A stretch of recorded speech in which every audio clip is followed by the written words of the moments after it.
ஏ காயோ ஊரே நல்ல பிரச்சனைடி அப்ப பேர் கை வச்சிருக்காங்க. என்ன சொல்றீங்க? ஆமா கோல பசங்க. இன்னைக்கு ஒண்ணுல ரெண்டு பாத்தே அனுப்பி பெல்ட் எடுத்துட்டு வா. ரெண்டுல ஒண்ணுங்க. அதுக்கு நேரம் இல்ல இப்ப பெல்ட் எடுத்துட்டு வா. என்ன பெல்ட்? ஏ லெதர் பெல்ட் எடுத்துட்டு வாடி.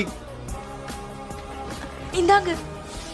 என்னங்க பண்ண போறீங்க? இதெல்லாம் அவனுக்கு கழுத்து நெரிக்க போறேன். ஐயோ வேணாங்க வேணாங்க பயமா இருக்குங்க. தனியா போகாதீங்க. நான் எங்க தனியா போறேன்? கூட கண்ணாயிரம் வரல. அவன் பேரு ரவுடி. அவன் ஒருத்த 1000 பேருக்கு சமம். அவனுக்கு கண்ணு கூட தெரியாதுங்க. ஏய் கண்ணு இருங்க போகாதீங்க. வேணாங்க பயமா இருக்குங்க. ஏதோ ஆயிர போகுதுங்க. லாயருக்கு கால் பண்ணலாம். போலீஸ் அண்ணா போலீஸ் தான போலீஸ் கால் பண்ணலாங்க. ஏய் உன் அண்ணன் தானே 1/2 மணி நேரம் கால் பண்ணி கதற ஆள் தான். அப்பா அடிச்சாங்கன்னு.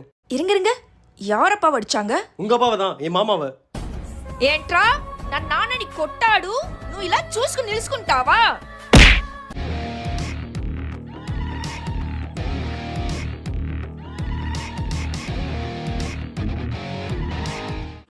తమ్ముడు ఎడ్రా వండియే. సరి అక్క.